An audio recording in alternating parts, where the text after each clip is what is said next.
Yoruba religion has become an international religion.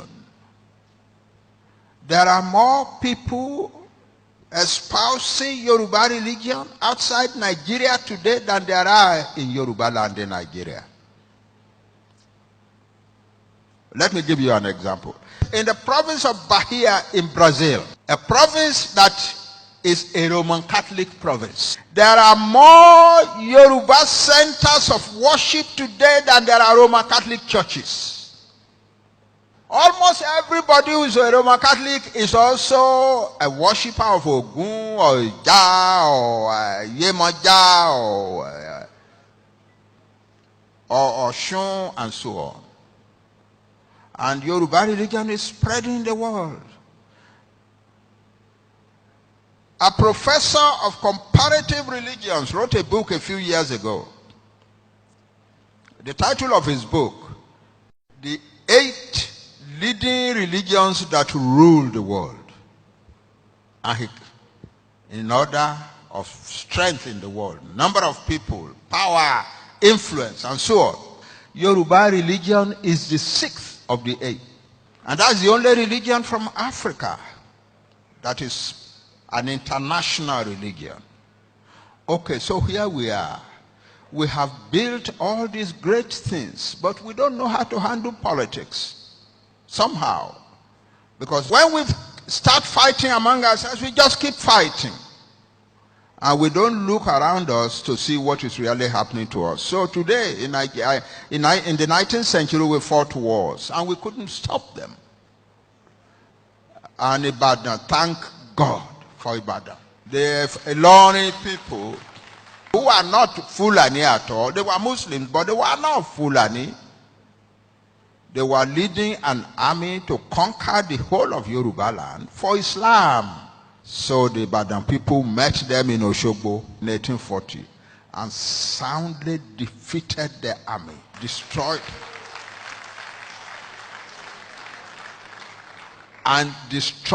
their cavalry, and took captive the leading officers of the army, who incidentally were all Yoruba. There were one or two Fulani in the lower levels, and the Ibadan chief said, we have no problem with you, go back home. It is these ones who are our own people that we have trouble with. So they sent one to Oyo, to the present Oyo, where he was executed. They also executed another one in Ibadan. So this is the situation, but then Ibadan became big, Ibadan became great. That's where everybody wanted to come to. There was opportunity in Ibadan. And Ibadan wanted to unify the whole of Yoruba land by war. So they conquered many places. The only people left that they did not conquer were these far southern peoples, like the Jebu, the Ondo, Owo, and so on. But Ekiti, what is now Oshun, Ijesha, most of Igomina, and so on, they just ran over the place and created an empire and put Ajeles everywhere.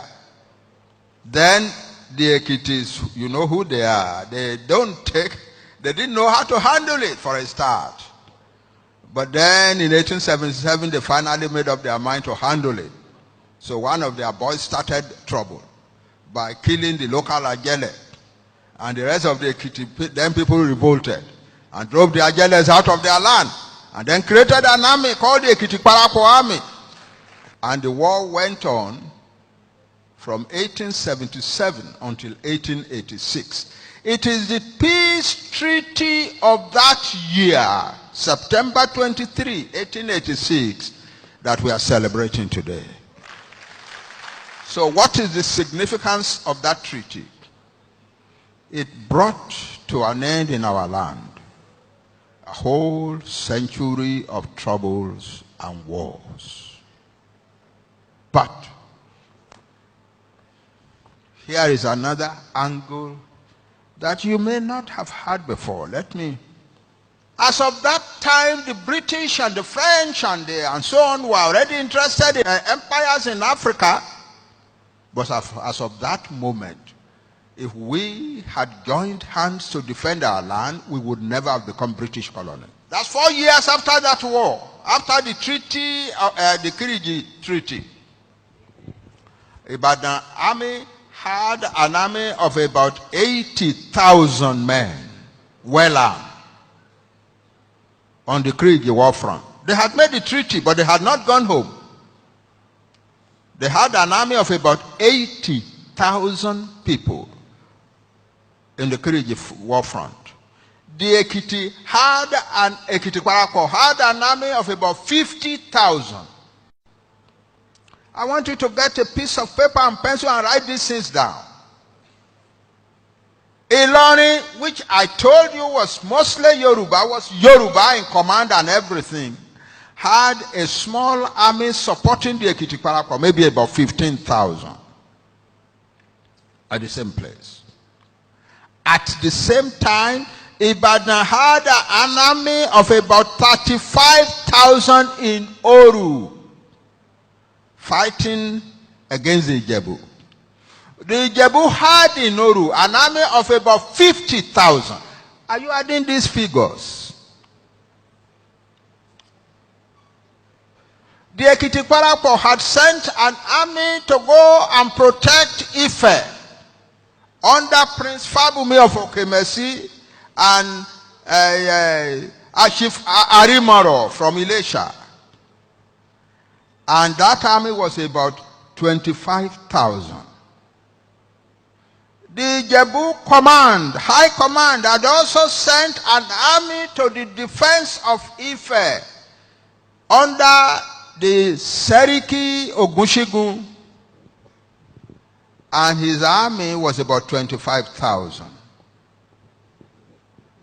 If we had put all of that together and we had said no white man enters our land, no white man would have entered our land.